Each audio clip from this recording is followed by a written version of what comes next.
utiliza Satanás, que utiliza nuestro enemigo para destruir, para robar la paz, para matar los sueños, para destruir nuestras familias y nuestro futuro. El Señor no le llamó el padre del pecado, le llamó el padre de la maldad. Perdón, el padre de la mentira. No el padre del pecado, sino el padre de la mentira. En 2 Corintios, capítulo 11, versículo 14, se nos describe que él se disfraza como un ángel de luz. Él trata de engañarnos, mostrando cosas que no son buenas como si lo fueran. Y Jesús en Juan 8:44 le llamó padre de la mentira. Esta es la estrategia que Satanás ha usado históricamente, la intentó usar con Eva y lo logró, ¿verdad? Eva no fue tentada con una fruta, Eva fue tentada con una mentira. Satanás no se le presentó para decirle, mira qué fruta tan rica que está, cométela, sino que llegó con una mentira, le dijo, entonces ustedes no pueden comer nada de lo que está aquí. Y ella le dijo, no, sí, claro, podemos comer de todo menos de aquel arbolito. De aquel árbol en particular no podemos comer, porque si comemos nos morimos. Y el enemigo le dijo, no, no es cierto, no se van a morir, no se van a morir, más bien se van a convertir en dioses. Y a partir de eso, esta mentira se guarda en la mente, Eva comienza a darle trabajo a esta mentira y es ella misma la que va y ve la fruta y ella dice, mira, está rica la fruta, vamos a comerla y se la ofrece a su esposo también. Esta estrategia de mentiras también las usó con Jesús mismo.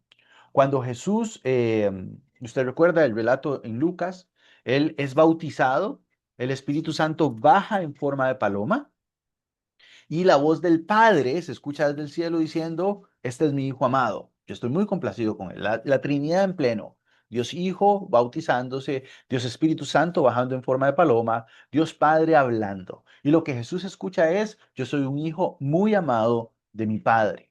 Después de esto, el Espíritu Santo lo impulsa al desierto y es tentado, mientras él ayuna. Ayuna 40 días, 40 noches y tiene hambre. Y el tentador aparece. ¿Y con qué aparece?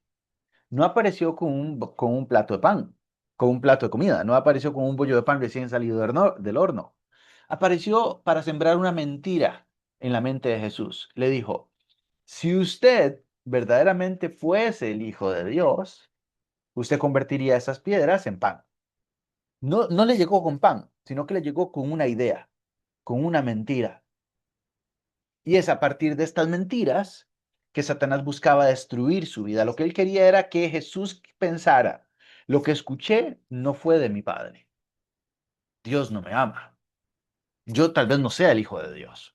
Y a partir de esa mentira destruirle. Pero Jesús utiliza la palabra de Dios, cita Deuteronomio, cita Levíticos y se mantiene firme en la convicción con el Señor. Pero esa estrategia que usó con Eva y que usó con Jesús, la sigue usando hoy. Así es que vamos a ver algunas mentiras de desequilibrio y algunas estrategias para traer equilibrio a nuestra vida. Hago una palabra de oración que ya oramos. Permítanme bendecir su vida, Dios amado. Pedimos que tu presencia nos guíe en esta hora, donde quiera que estemos, sobre nuestra vida, sobre nuestra familia, sobre nuestro ministerio. Trae paz, equilibrio y balance conforme a tu preciosa y maravillosa voluntad. En el nombre de Jesús, que así sea. Amén y amén. Así es que lo primero que vamos a ver son algunas mentiras de desequilibrio. Lo que viene a continuación son mentiras, ¿ok? Y al creérnoslas, esto trae desbalance a nuestra vida. La primera se describe así. Dice, el ministerio es Dios. Casi nadie dice eso, ¿verdad? A lo mejor usted nunca ha escuchado a alguien decir eso, pero tal vez sí ha escuchado o usted mismo ha pensado la otra variante de esta mentira. Mi relación con Dios es mi ministerio. Yo confundo mi relación con Dios con mi ministerio. Y son cosas completamente diferentes. Entrelazadas, sí, pero son distintas. Una cosa es mi relación con Dios y otra cosa es el ministerio que nace de mi relación con Dios. Pero mi relación con Dios no puede depender de mi ministerio. Es al revés. Mi ministerio depende de mi relación con Dios. Cuando Pablo habla con Timoteo, Pablo le dice en la carta, tenga cuidado de usted y después de la doctrina, en ese orden. ten cuidado de ti mismo y de la doctrina. Persiste en ello, pues haciendo esto te salvarás a ti mismo y a los que te oyeren. ¿Qué es más importante? ¿Su vida con Dios o su ministerio para Dios? Note que le digo dos cosas diferentes. Una cosa es su vida con Dios y otra cosa es su ministerio con Dios. Su vida con Dios no es sinónimo de su ministerio a Dios. Su ministerio a Dios depende de su vida con Dios. Si usted descuida su vida con Dios por servir al ministerio, usted se está perdiendo y va a perder la voluntad de Dios en su vida y en su corazón. Recordamos a los 12. ¿Para qué el Señor llamó a 12? El texto dice que él pasó toda la noche orando, perdón, en la mañana llamó a sus discípulos y entre todos sus discípulos escogió a 12. ¿Para qué? Número uno, estuvieran con él y número dos, enviarlos a predicar. ¿En qué orden? Llamó a 12, los escogió, los llamó apóstoles. ¿Para qué? Para que estuvieran con él y para enviarlos a predicar. En ese orden. Entonces el llamado principal de una persona que le sirve a Dios es estar con él, pasar tiempo con él y a partir de ahí salir a predicar. Por eso en Hechos, cuando vemos sobre la elección de los diáconos, Pedro dice, así no vamos a descuidar, así vamos a poder dedicarnos a la oración y al ministerio de la palabra. ¿Por qué la oración primero y después el ministerio de la palabra? Alguien podría decir, no, la oración es simplemente su vida espiritual, su parte ministerio, eso no tiene nada que ver con el ministerio, pero no, para Pedro estaba claro. Para Pedro estaba claro que él fue llamado ¿a qué? A estar con Dios en primer lugar y después a ir a predicar. Por eso él no tiene vergüenza ni temor cuando dice, ustedes dedíquense a las mesas, así nosotros nos vamos a dedicar a la oración, es decir, estar con Dios, y después a predicar su palabra.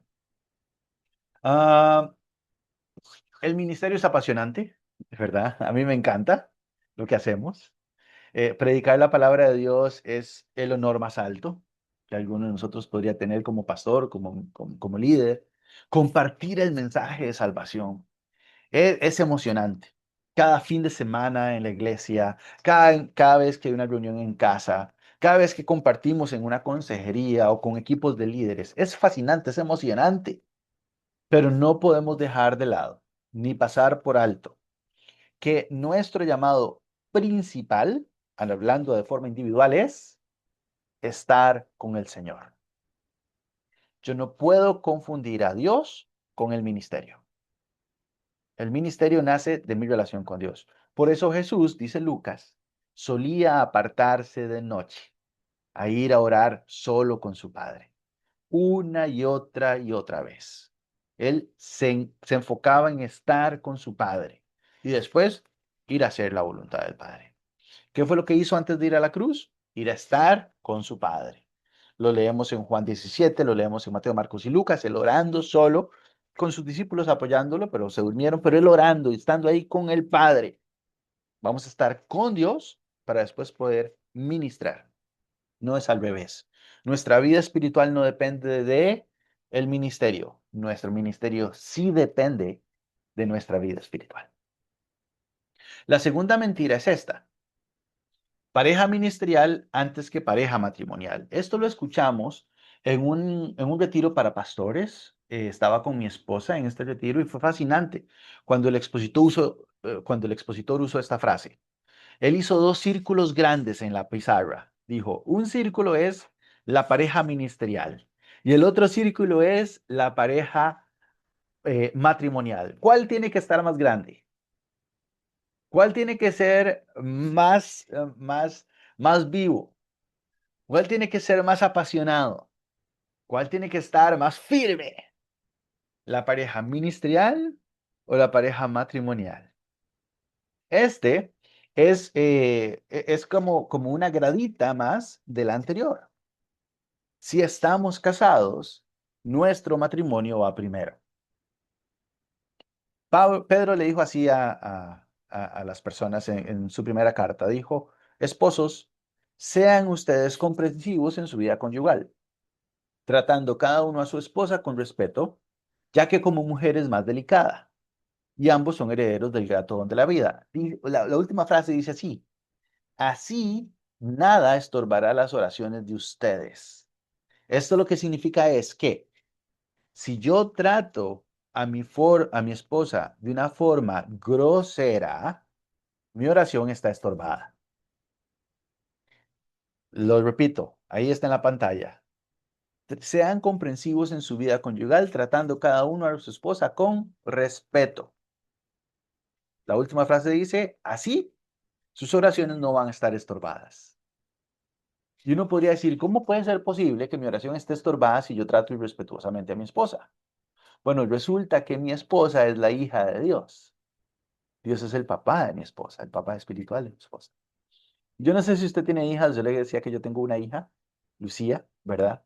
Y si usted viniese a saludarme, pero primero ve a mi hija de camino y la insulta y le dice, qué niña tan fea, y la empuja, y después viene a saludarme, muy probablemente mi trato hacia usted no va a ser el mismo. Y sí, soy humano, pero Dios es el que dice esto, inspirando a Pedro. Si usted trata mal a su esposa, su oración está estorbada. Si su oración está estorbada, ¿cómo va a estar su ministerio? Estorbado también. Para Pedro no había por dónde perderse, para Pablo tampoco. Estaba conversando con un pastor después de la pandemia y ustedes todos sabemos que después de la pandemia hubo un movimiento importante en la iglesia. Muchas personas se quedaron de forma virtual, muchas personas dijeron que se quedaron de forma virtual, pero simplemente desertaron de la iglesia, ¿verdad? Y hubo un énfasis en la vida de fe en la familia. Y un pastor me dijo, ¿De dónde sacan que la familia es primero que la iglesia? Yo no podía creer que me lo preguntaba, pero para Pablo estaba clarísimo. Pablo le dijo a Tito y a Timoteo, si alguno quiere servir en la iglesia como obispo, como diácono, maravilloso, pero primero que pastoree su familia. Para él estaba claro. Y Pablo también lo tenía claro en 1 Corintios. Cuando le preguntaron, yo estoy comprometido para casarme, ¿tengo que casar, sí o no? Y Pablo dijo, ya, para predicar sería genial que no se case. Así puede ir a predicar donde quiera. Pero él dijo, pero el que se casa se encarga de atender en primer lugar a su esposa o a su esposo. Pablo lo tenía bien claro. Nosotros lo tenemos que tener también bien claro. Usted seguramente conoce muchos casos. Bueno, tal vez no tantos, tal vez sí, tal vez alguno muy importante, tal vez alguno cercano, de ministerios muy buenos, firmes, poderosísimos, que fracasaron. ¿Por qué? Porque la pareja matrimonial fracasó, porque el matrimonio se deshizo, porque el matrimonio no funcionaba. Y es muy triste, pero acompañamos a pastores y pastoras en el ministerio que su matrimonio está prácticamente muerto y se mantienen para poder seguir ministrando. Y es agotador, es fuertísimo. ¿Por qué? Porque ¿cómo voy a ministrar? ¿Cómo voy a ministrar si mi primera iglesia está mal? ¿Cómo voy a atender a otra iglesia si mi primera congregación está mal? ¿Cómo voy a atender a otras personas en la iglesia si las personas que Dios me ha dado para pastorear inicialmente están mal pastoreadas? Necesitamos volver a nuestra vida familiar. Usted no puede descuidar su vida matrimonial por su vida ministerial. Todo lo contrario, usted va a enriquecer su vida matrimonial y de esa riqueza de vida matrimonial va a edificar su vida ministerial. La tercera mentira se dice así. Esta se la escuchamos a alguien muy famoso decirlo. Él dijo, yo cuido el ministerio y Dios pastorea a mi familia. ¿Qué es lo que estaba pasando? Estábamos en una reunión de pastores de muchas partes del mundo y había alguien muy importante ahí, muy reconocido más bien. Y él contó, él dijo, el fin de semana pasado, mi hijo de 15 años predicó por primera vez y todos aplaudieron. Y después dijo, pero yo no lo pude ver. Y hubo un silencio. Dijo, porque cuando él iba a predicar, llegó una familia de la iglesia, una pareja de la iglesia en crisis. Yo tuve que ir a atenderlos. Y hubo silencio y entonces él usó esta frase. Porque cuando yo cuido el ministerio, Dios pastorea a mi familia. Y hubo un aplauso estruendoso. Y yo estaba con un amigo y yo dije, no es cierto, no lo creo. No hay nada en la Biblia que me enseñe esto. Todo lo contrario. Para cuidar mi ministerio, yo tengo que pastorear mi familia. No hay nunca nada en la Biblia que me diga que tengo que dejar de pastorear a mis hijos, que tengo que dejar de cuidar a mis hijos. De hecho, es la tarea ministerial más alta. El texto está Deuteronomio 6 del versículo 7 en adelante, pero me voy a permitir leer un poquito antes. Me voy a permitir leer desde el versículo 4. Usted lo conoce bien, es la Shema, la declaración de fe del pueblo judío. En Deuteronomio 6:4 dice, escucha Israel, el Señor nuestro Dios es el único Señor. Esta es la declaración más alta del pueblo israelita. El Señor nuestro Dios es el único Señor. La declaración de fe más alta. En segundo lugar, lo que Jesús llamó el mandato más alto. Versículo 5. Ama al Señor tu Dios con todo tu corazón, con toda tu alma y con todas tus fuerzas. La declaración más alta, nuestro Dios el Señor es el único Señor. La tarea más alta, el mandamiento más alto, ama al Señor con todo lo que usted es. Y después, la acción. Dice el versículo 6, grábate en el corazón estas palabras. Entonces, la declaración más alta, nuestro Dios es el único Señor. El mandamiento más alto, ama al Señor con todo lo que usted es. La disciplina de fe más alta, guarde estas palabras en su corazón. Y después de esto, ¿qué seguirá? ¿Qué será lo que sigue? Más alto. Versículo 7 está en pantalla. Versículo 6. Incúlcale estas palabras continuamente. ¿A quiénes? A tus hijos. Háblales de ellas cuando estés en tu casa, cuando vayas por el camino, cuando te acuestes y cuando te levantes. Háblele de la palabra de Dios a sus hijos siempre. Átelas a tus manos como un signo, de tal forma que ellos vean que lo que usted hace es conforme a la palabra de Dios. Llévelos en la frente como una marca, de tal forma que ellos saben que lo que usted piensa es conforme a la palabra de Dios. Escríbelas en los postes de tu casa y en las portones de tus ciudades, de tal forma que todo esté rodeado por ellos. Esta es la tarea de un papá, pastorear a su familia. Y yo tengo que decir también que muy probablemente este ha sido nuestra falta, una de las faltas más grandes como iglesia que tenemos. Enseñar a los papás a pastorear a sus hijos.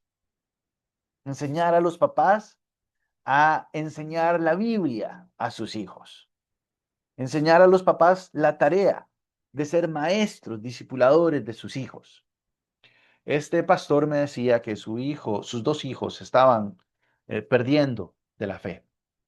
Y él me dijo, pero pastor, yo sigo creyendo que la Biblia dice, instruye al niño en su camino y cuando sea grande no se apartará de él. Y yo no pensé lo que le pregunté inmediatamente. Creo que debía haber sido más misericordioso, pero yo le pregunté, ¿y cómo los instruyó usted? ¿Cómo los instruyó en el camino? Y hubo un silencio del otro lado. Me dijo, eso fue lo que me faltó. ¿Por qué? Porque la Biblia no dice, llévelos a la escuela dominical. La Biblia no dice, llévelos a la pastoral de jóvenes. Dice, incúlquele la palabra de Dios a sus hijos. Los maestros de escuela dominical hacen trabajos maravillosos. Los líderes y pastores de jóvenes también. Pero yo no puedo delegar en ellos la formación espiritual de mis hijos. Eso me toca a mí. Es mi tarea principal. Y si somos pastores y líderes de iglesia, es nuestra tarea enseñar a los papás esto, que ellos tienen que edificar la vida de sus hijos. Am, hay un movimiento religioso a nivel mundial que sabe esto y lo pone en práctica. ¿Cuál será? No es ninguna denominación cristiana, no es ninguna vertiente del cristianismo. No Los creen, musulmanes. es correcto, los musulmanes. Las personas que creen en el Islam entienden que si yo soy un papá, mi vocación, el todo de mi fe, es que mis hijos aprendan la Torá, aprendan, perdón, la Torá no, el Corán, aprendan el Corán, amen a Alá y amen a Mahoma. Y eso es el todo de un papá musulmán. Y nosotros tenemos esto hace varios milenios ya en la palabra de Dios y lo hemos descuidado. Tenemos que volver. Tal vez esto sea lo más importante que usted se deje hoy. Tenemos que volver y edificar el altar familiar. Necesitamos inculcar la palabra de Dios a nuestros hijos. No es sinónimo de hacer un culto en casa, es formar en principios bíblicos de fe y cristianos a nuestros hijos. Porque yo voy a pastorear a mi familia. Voy a cuidar el ministerio también, pero primero voy a pastorear a mi familia. Y la última mentira que vamos a compartir hoy es esta. Esta la escuchamos a otro pastor decirlo, dijo en algún momento, sacrifiqué a mi familia en el altar del servicio. Entonces conversábamos con él para corregir la frase. Lo que quería decir él es que por servir a Dios perdió a su familia. Y dijimos, no, eso no es así. No es así. No fue por servir a Dios. Y él dijo, bueno, es que nunca tuve tiempo para esto, nunca tuve tiempo para esto, nunca pude estar con mi hijo, mi hija, con mi esposa, etcétera. No, no, no, no fue por servir, porque el servicio no es malo. Fue por desequilibrar el orden de prioridades. Ahí fue donde lo perdió. Efesios 5 es un pasaje muy famoso sobre la vida familiar. Efesios 5 le dice el Pablo a los esposos les dice, amen a sus esposas, así como Cristo amó a la iglesia y se entregó por ellos. Usted sabe que este es un mandato para esposos y es prácticamente el único lugar en la Biblia donde Jesús dice, así como yo me sacrifiqué por alguien, usted se tiene que sacrificar también. Y es esposos sacrificándose por sus esposas. No dice que los esposos van a sacrificar a la esposa y a los hijos para servir.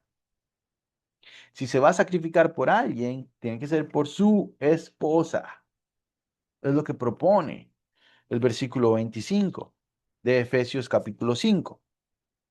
Y dice más, dice, porque Cristo se entregó por ella para hacerla santa, la purificó, para presentársela a sí misma, oiga, como se la presenta a la iglesia, radiante, sin mancha, ni arruga, ni ninguna otra imperfección.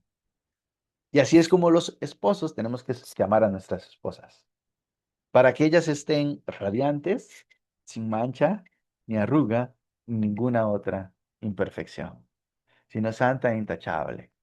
Cuando los esposos hagamos esto, los matrimonios van a fluir, van a prosperar. Cuando le enseñemos a los papás a educar en la Biblia a sus hijos y a los esposos a sacrificarse por sus esposas para que ellas estén así, la familia va a cambiar y la familia pastoral va a ser otra historia. El ministerio va a fluir de este equilibrio hermoso a nivel familiar. Entonces, ¿qué podemos hacer para equilibrar? Voy a sugerir 4 acciones muy puntuales.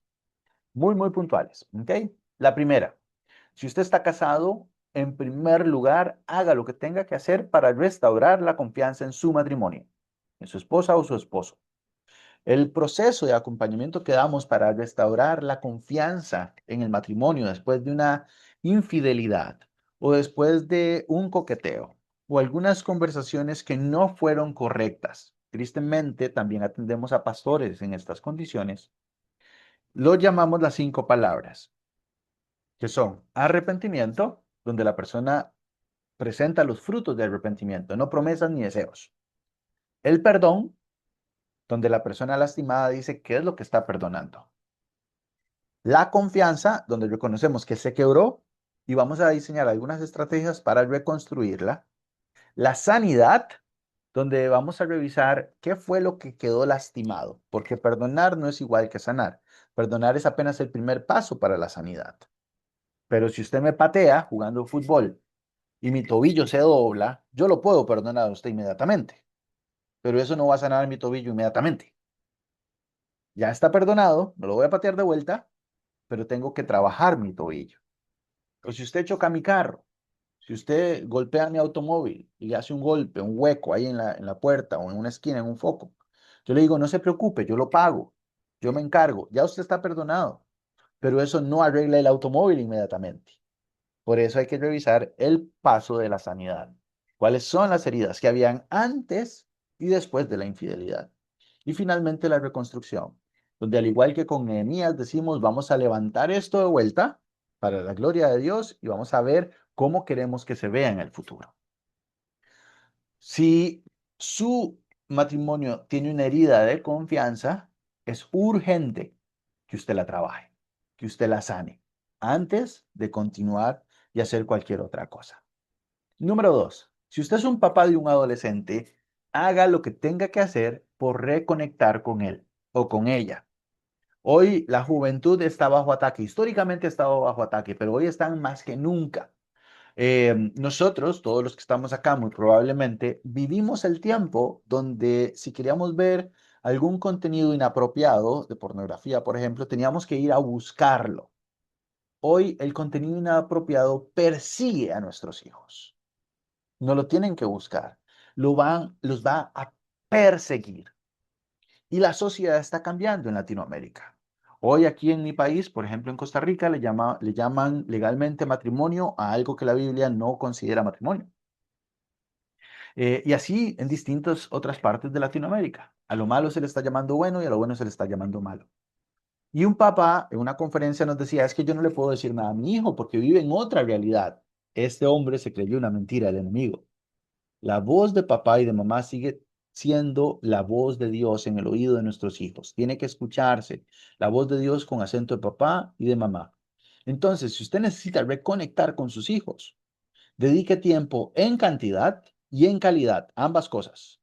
No puede ser un poquito de calidad, tiene que ser calidad y cantidad. En exclusividad, ¿qué significa esto? Uno a uno y en agenda. ¿Cómo se ve esto prácticamente en la práctica? Bueno, mi esposa y yo lo que hacemos es tratar de colocar eventos durante cada quincena, cada 15 días, para yo tener un espacio solo con mi hija y mi esposa un espacio solo con mi hijo. Y después lo cambiamos. Yo voy a tener un espacio solo con mi hijo y mi esposa un espacio solo con mi hija. De tal forma que tenemos un tiempo en exclusividad. ¿Para qué? Para escucharlos. No necesariamente es una sesión de consejería con ellos, pero sí para un espacio donde ellos saben, voy a estar un ratito solo con papi, voy a poder hablar lo que quiera con él. Voy a poder preguntar algo que no le puedo preguntar cuando está mi hermana presente, por ejemplo. Y si no lo ponemos en agenda, es muy probable que no suceda. Usted tiene que bloquear días para su familia. Busque, abra su agenda y busque el cumpleaños de sus hijos y bloquee ese día. Ese día no puede haber un retiro, ese día no puede haber un... Ojalá que otra persona predique por usted ese día. ¿Para qué? Para que usted pueda estar con su hijo, con su hija.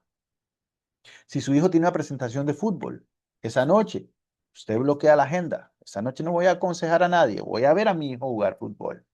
Si mi hija tiene algún evento importante, yo lo bloqueo para estar con ella. Tengo que estar con ellos. Si no, los vamos a perder. En tercer lugar, cuide de usted mismo. ¿Qué es lo más valioso que usted le puede dar a Dios?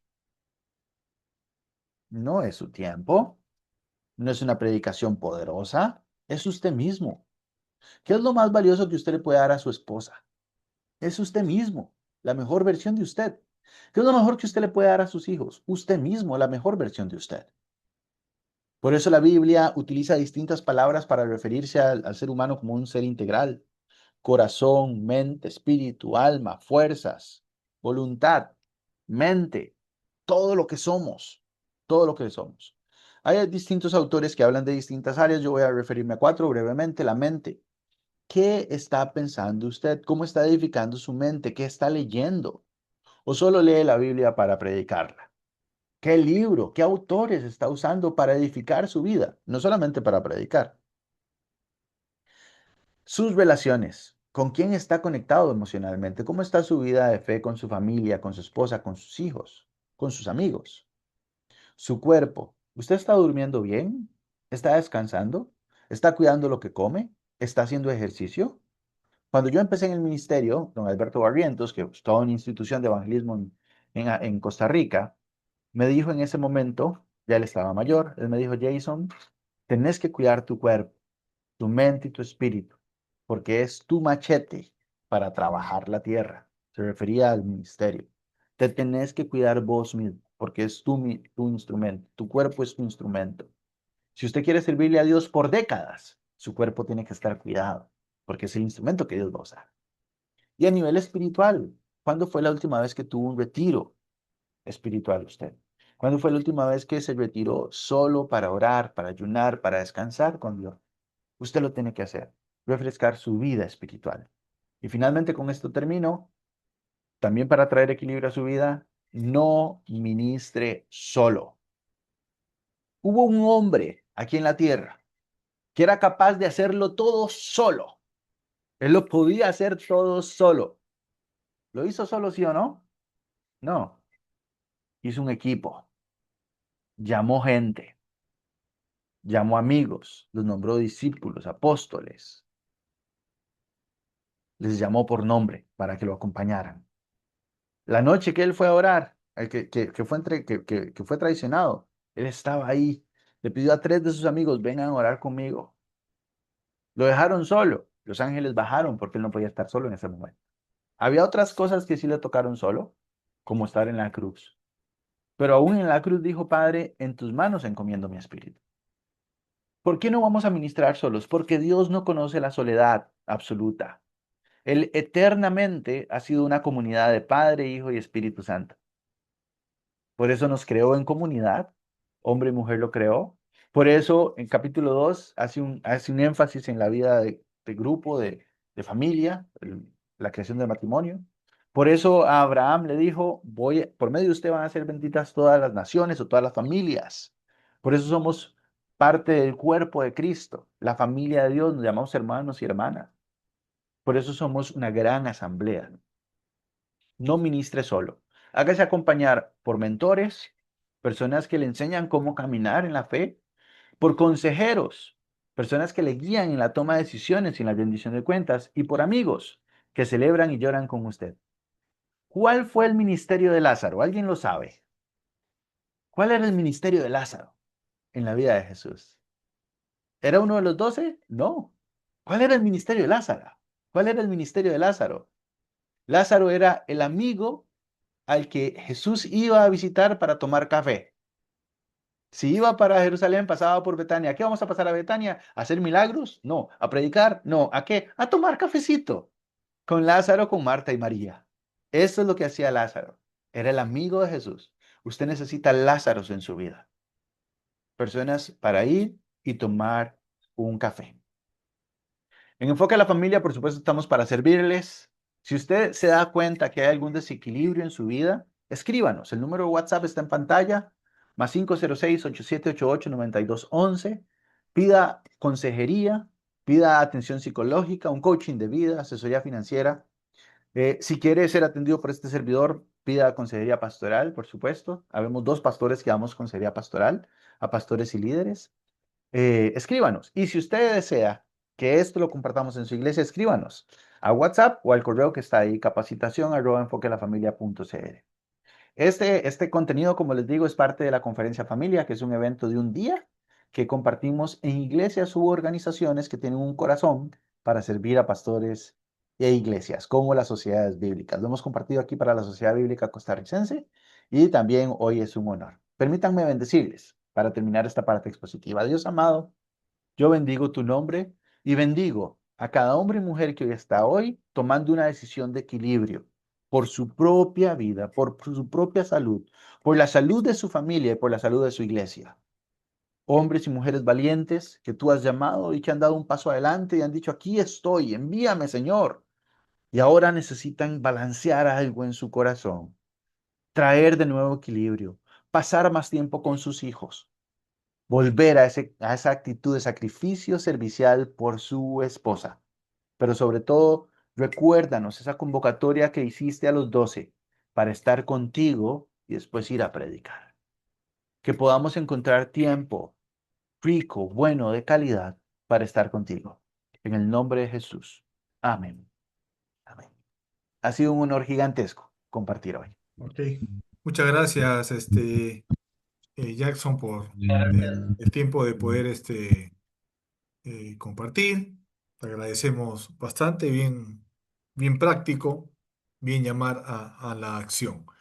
Tenemos un tiempo de preguntas, así que yo le voy a pedir a los presentes si tienen alguna pregunta que quieran hacerle a Jackson. Ahí en el fondo vemos sus datos. Entonces, Mónica, puedes abrir el micrófono. Corta la pregunta, por favor, porque quisiéramos tener unas tres preguntas en esta noche. Gracias, Pastor. Pastor Jairo, gracias por lo que nos enseña.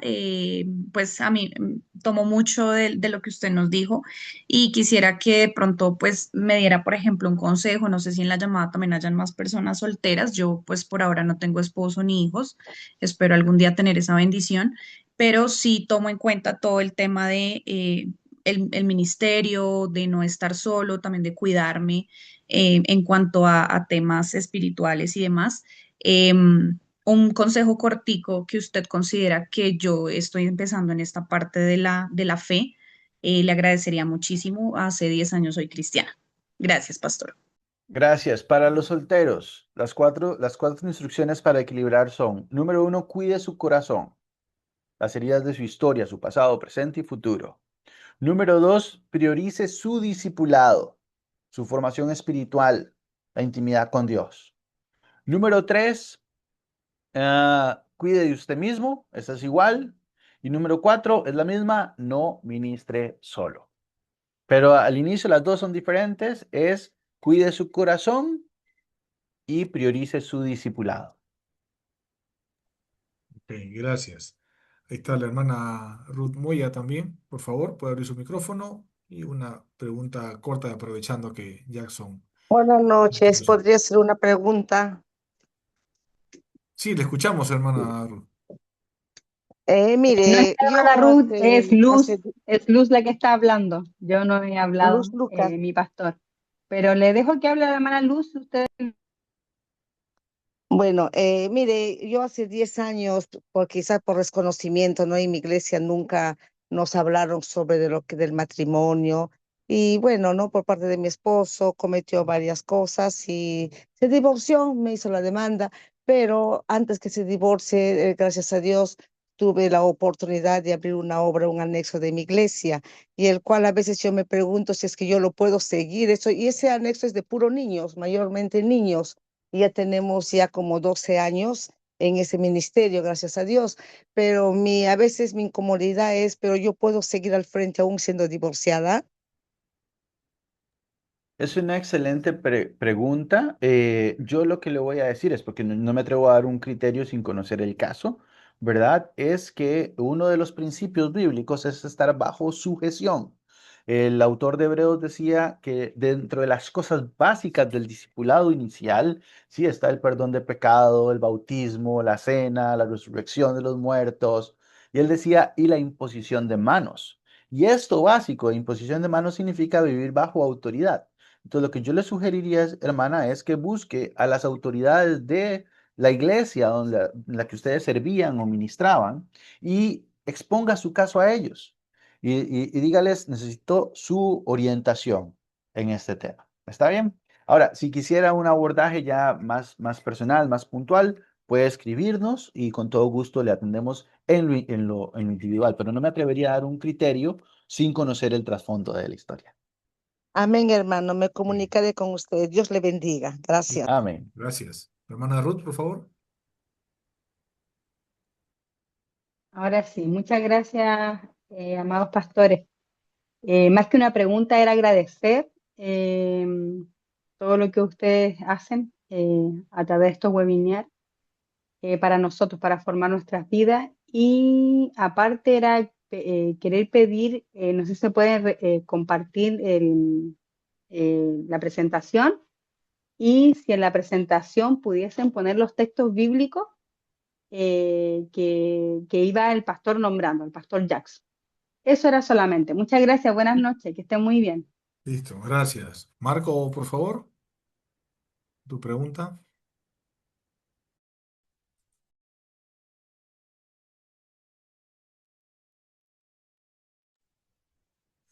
Gracias, buenas noches, queridos hermanos. Jackson, gracias. Eh, una pregunta que creo que hoy en día hace necesidad de una respuesta en relación al ministerio pastoral. Tú mencionabas el aspecto de lo que la fe musulmana está haciendo. Y hoy en día la fe cristiana está dejando de lado el ministerio de su familia y de sus hijos. Mi pregunta puntual es, ¿podrá ser guiada una iglesia por un hombre que no forma una familia?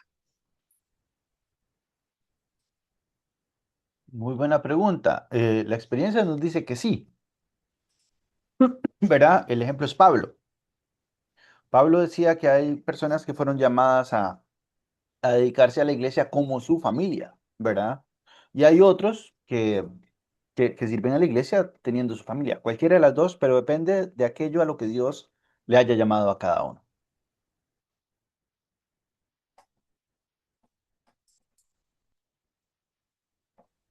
Eh, Primero para darle gracias a Dios porque hoy, en este tiempo que tenemos, se ha perdido mucho el, el propósito de la familia, el enfoque como tal, como una familia que sirve a Dios. Y cada uno de nosotros a veces hemos dejado de lado a nuestra familia y trabajamos solos. Y gracias a Dios por este mensaje, por esta orientación que para mí es de mucha importancia. Gracias. Gracias. A Yolanda, por favor. Oh, bajo la mano. Luis Alonso, por favor. Aló, hola, Dios le bendiga, hermano. Está con Luis Habla la hermana Alonso, por Yolanda. favor. Hermana, por favor.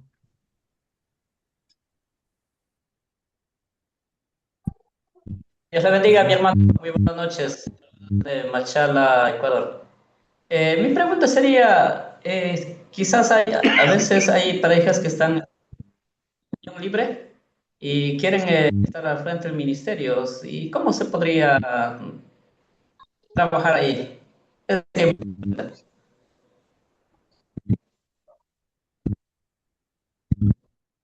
Gracias por la pregunta. Básicamente es que se casen. Es la propuesta bíblica, ¿verdad? No hay otro camino, ¿verdad? El modelo del Señor fue que el hombre y la mujer dejan a su padre y a su madre, se unen y se funden en un solo ser. No veo alguna razón para variar el modelo de familia de Dios. No voy a decirle a una persona que tiene, digamos, que ya tiene algunas responsabilidades civiles, inclusive por el tiempo que tienen juntos, eh, que, que, que, que no forman una familia, pero lo que sí le voy a decir es lo que la Biblia propone, ¿verdad? No veo razón para cambiar lo que la Biblia propone en ese sentido. Ok. Clever, por favor. Está con la mano levantada.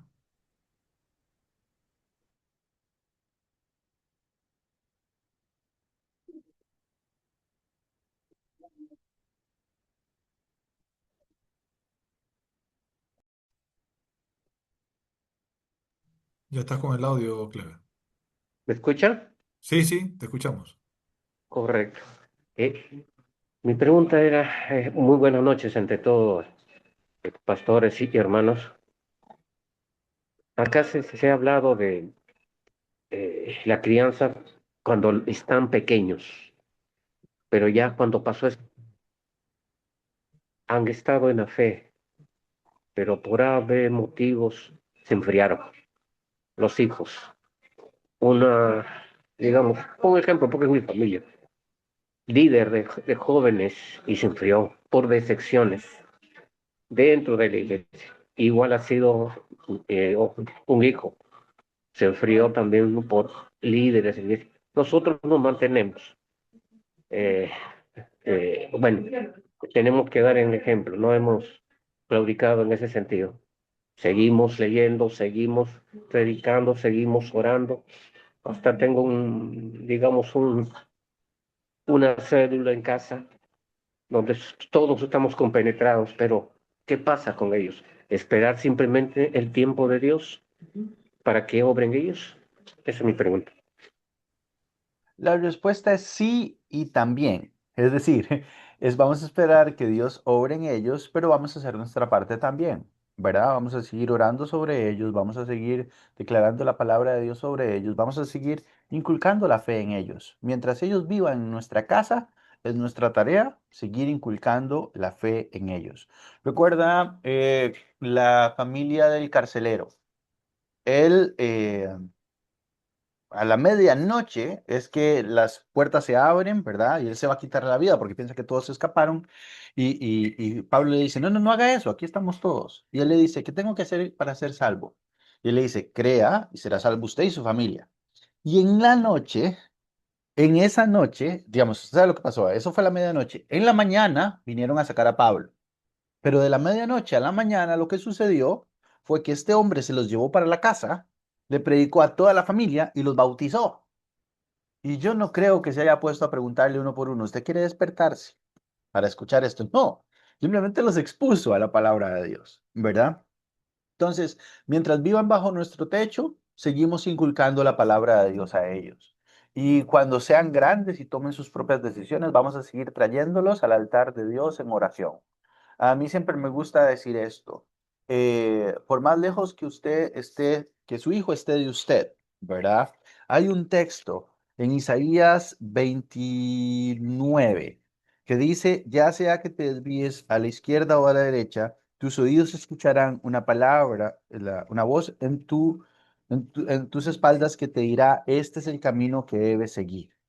Y esa es una promesa para nuestros hijos cuando se desvían. Si han escuchado la palabra de Dios, ellos habrán de escuchar la voz de Dios hablarles claramente. Entonces, para decir el texto exactamente, es Isaías 30:21, que dice, ya sea que te desvíes a la derecha o a la izquierda, tus oídos percibirán a tus espaldas una voz que te dirá, este es el camino, síguelo. Vamos a orar sobre ellos, pidiendo que esta palabra sea realidad en ellos y que donde sea que anden, así anden lejos, fríos, distantes en otro país, esta palabra se haga verdad sobre ellos y el Señor les hable. Mientras tanto, desde nuestra parte, vamos a compartir la fe, vamos a seguir adelante creyendo en el Señor y inculcando la Biblia en todo lo que podamos.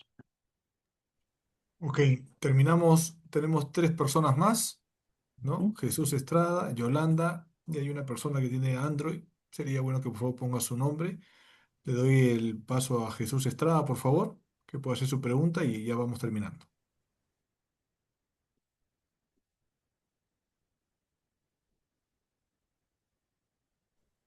Aló, ¿me escucha? Ujú. Sí. Sí, te Gracias, escuchamos. Ahora sí. licenciado.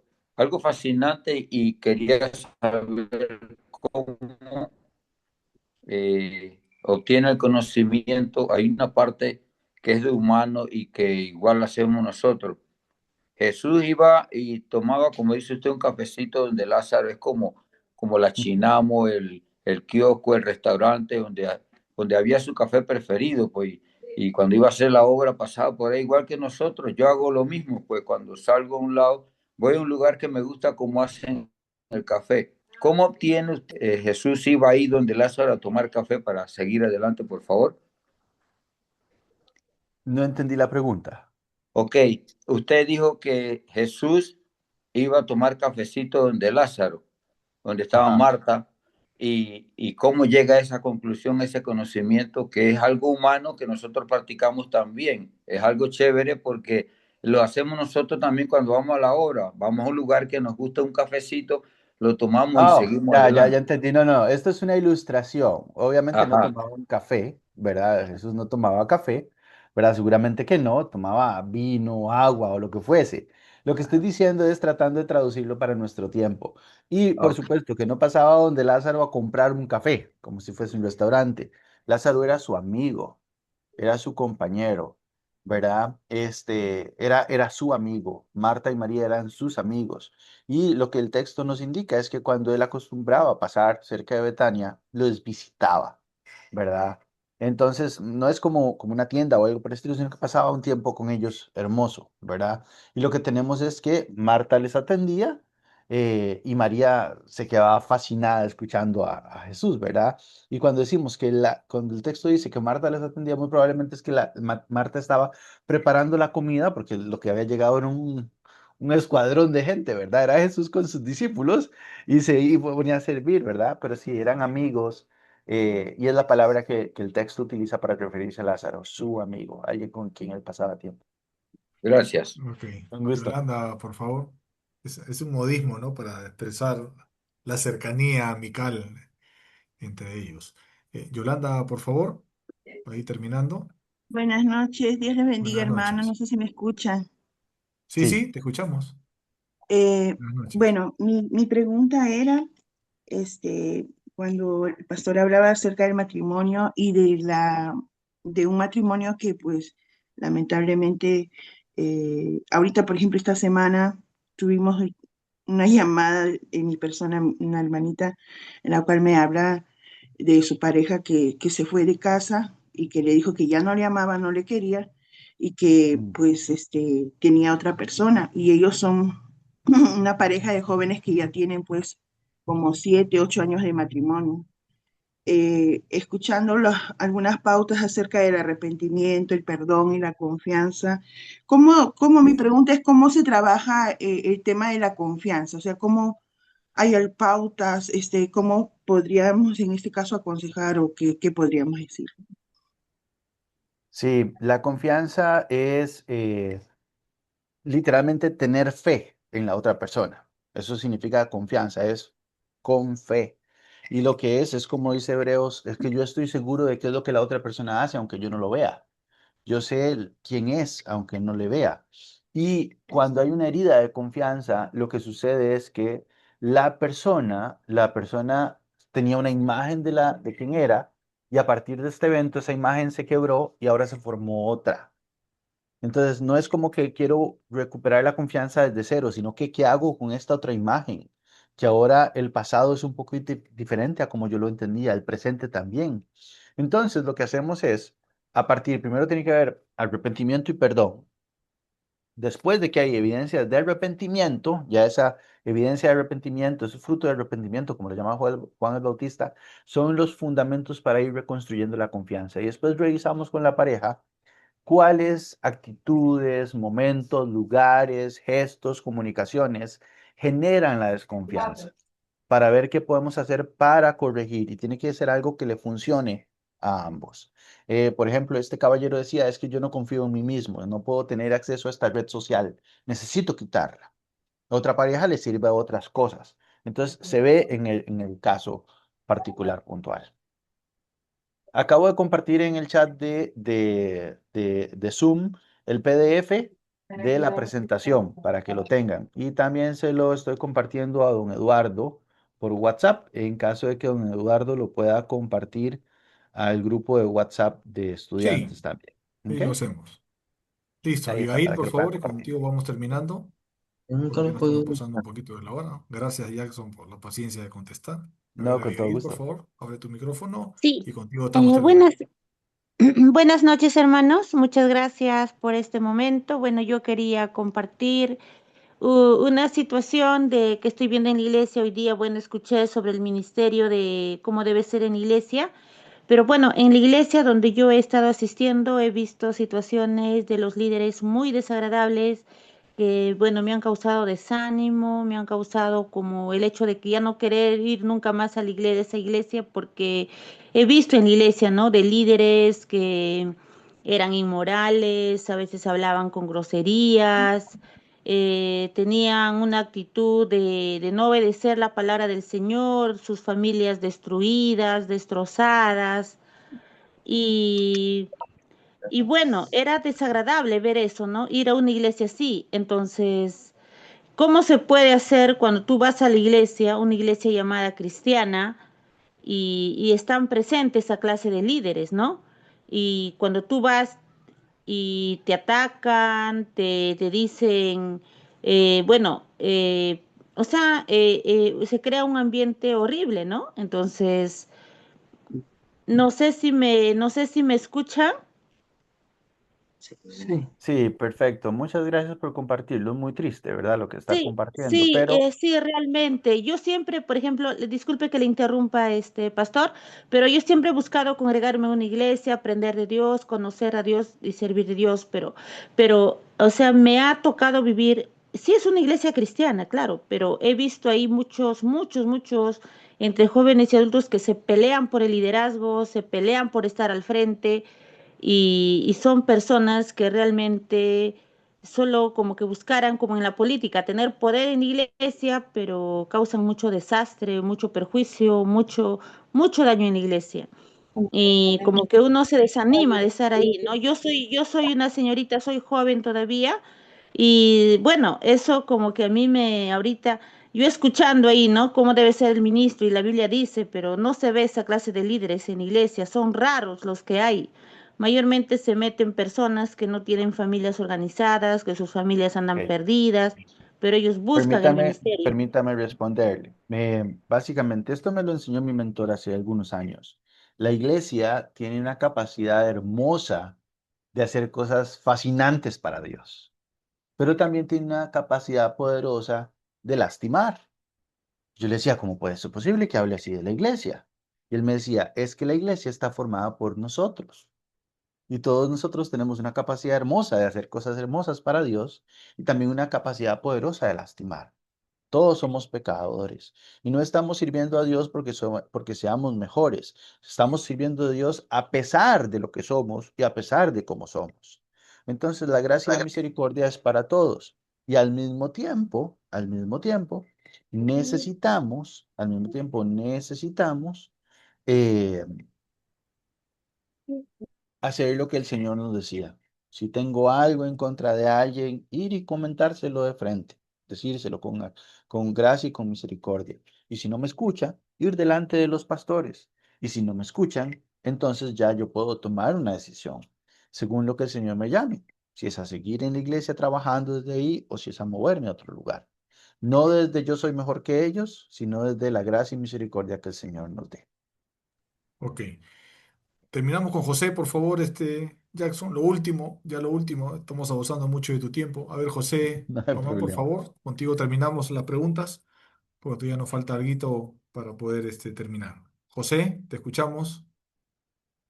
¿Está José o ya damos por concluido? Parece que solamente levantó la mano. Bueno, Jackson, muchísimas gracias. ¿Verdad que has respondido a todas las preguntas? Es un tema relevante, ¿no? El tema de la familia. Y creo que rescato algo, ¿no? El tema de la relación, el tema del mentor. Eso es muy importante. Todos los Ujú. días se aprende. Si tienes Sí. uno, dos, tres, cuatro o cinco hijos, y si hasta ya llegas a ser abuelo. Termino con esto. Les pedimos al iniciar que den su nombre, su ciudad y de manera rápida voy a leer a los ganadores y pónganse en contacto por favor con su sociedad bíblica local. A ver, déjenme buscar acá, tenemos a Amaldo Zapata Arellano de Perú, Mónica Correa de Colombia, Yael Álvarez de México, Daniela Hernández de Guatemala, Gabriela Solano de Costa Rica y Jesús Estrada de Panamá. Así que les Y pedimos que por Roberto favor se Garay, pongan en contacto con su sociedad bíblica local y van a recibir un presente. Muchísimas y gracias a todos por Roberto, su Roberto tiempo. Garay de Colombia. Les pido que estemos atentos a la exposición de la siguiente semana que nos toca en el mismo horario y vean su horario de país para poder estar participando de manera temprana. Y Oramos Roberto para Garay terminar. de Te damos Colombia. gracias, Señor. Ahí tenemos el evento de la siguiente semana y vamos concluyendo. Señor, te damos gracias por este tiempo de aprendizaje y te pedimos en práctica la familia cada día. Gracias por todo. Oramos agradecidos a ti en el nombre de Y también Jesús. Roberto Garay Amén de y Colombia. amén. Entonces, Acompañar sin herir es la conferencia de la siguiente semana. Estemos atentos, Hermano Eduardo, separemos el acá espacio de y pidamos Ajá, Roberto, coge la cosa ahí un suave. poco de tener disposición para poder escuchar. Así que pedimos que abramos sus micrófonos, vayámonos despidiendo y agradeciendo a Jackson por este tiempo y muchas gracias por participar y todos los que hicieron las preguntas. Gracias, Buenas muchas noches. bendiciones por la Gracias. enseñanza. Dios bendiga a todos. Desde Guatemala, desde que Dios Santenango. les bendiga. Rica, gracias. Sábado. Muchas gracias. Buenas noches con todos ustedes. Que Dios les Colombia, bendiga. muchas gracias. Una buena Feliz sábado, feliz sábado. Dios bendice su Desde Guatemala. Desde Guatemala, bendiciones. Amén. Bendiciones. Gracias, Desde Lima, buenas Perú. noches, saludos desde Bendiciones. Guatemala. Bendiciones, La pastor de Perú. querido pastor, bendiciones. Desde Perú, bendiciones para todos de la etnia quechua. Bendiciones, hermano, gracias. Desayunos. No saben hacer desayunar. Gracias a Sociedades Bíblicas también. Que Dios los bendiga. Y llévese una botellita de agua. Sí, al hermano Pablo de Sociedad Bíblica, gracias, bendiciones.